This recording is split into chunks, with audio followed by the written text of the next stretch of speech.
न तेरा है न मेरा है ये हिंदुस्तान सबका है, नहीं समझी गई ये बात तो नुकसान सबका है। जो इसमें मिल गई नदियां वो दिखलाई नहीं देती, महासागर बनाने में मगर एहसान सबका है।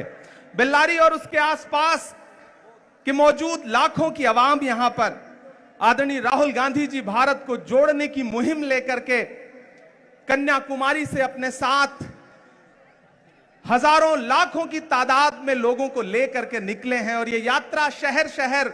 गली गली गांव गांव होती हुई कर्नाटक के बेल्लारी शहर में है। मैं आपसे बात करने के लिए आया था, लेकिन तब तक हमारे नेताजी राहुल गांधी जी आ चुके हैं। मैं अपनी वाणी को विराम देता हूं और बस इतना कह रहा हूं कि राहुल गांधी जी की जो ये मुहिम है, इस मुहिम के लिए हिंदुस्तान का एक एक शख्स राहुल गांधी जी के साथ खड़ा है। और कर्नाटक की आवाम, मैं आपसे ये कहना चाहता हूं कि भारतीय जनता पार्टी की सरकार ने, चाहे वो यहां हो या दिल्ली में बैठी हो, पिछले कुछ सालों में इस देश को महंगाई और नफरत के अलावा कुछ भी नहीं दिया है। जब भी आप उनसे सवाल करते हैं कि पेट्रोल और डीजल जो 60 रुपए का था वो 100 रुपए का क्यों हो गया, तब वो आपसे कहते हैं कि हिंदू मुसलमान के झगड़े में उलझ जाओ। जब आप सवाल करते हैं कि 400 रुपए का गैस सिलेंडर 1000 के पार क्यों हो गया, तब वो आपसे कहते हैं कि नहीं, हिंदू मुसलमान पर बहस करो। जब आप उनसे पूछते हैं कि हंगर इंडेक्स में भारत 107वें नंबर पे कैसे आ गया, तब वो कहते हैं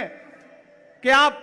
हिंदू मुसलमान में उलझ जाओ। इस तमाम जाल को तोड़ने के लिए, इस तमाम साजिश को तोड़ने के लिए राहुल गांधी जी निकले हैं और हम पूरे हिंदुस्तान की आवाम की तरफ से राहुल जी को सलाम करते हैं, राहुल जी की शख्सियत को सलाम करते हैं। जो बीड़ा उन्होंने उठाया है, मैं उस दिन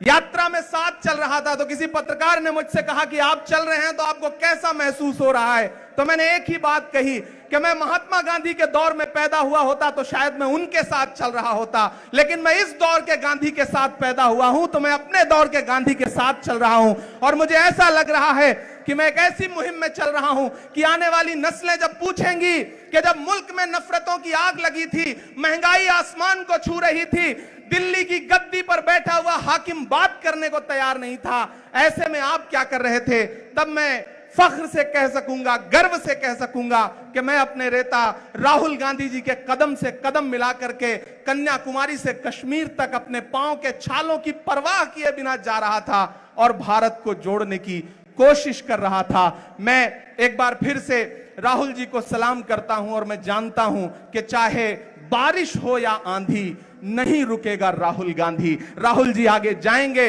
और हम सब उनके साथ खड़े हैं और कर्नाटक से लेकर के दिल्ली तक ये जो नफरत वाली हुकूमतें हैं इन्हें रख देंगे। कर्नाटक में नफरत का नाटक अब और नहीं चलेगा। मैं आदरणीय राहुल जी का एक बार फिर से बहुत बहुत स्वागत करता हूं। धन्यवाद।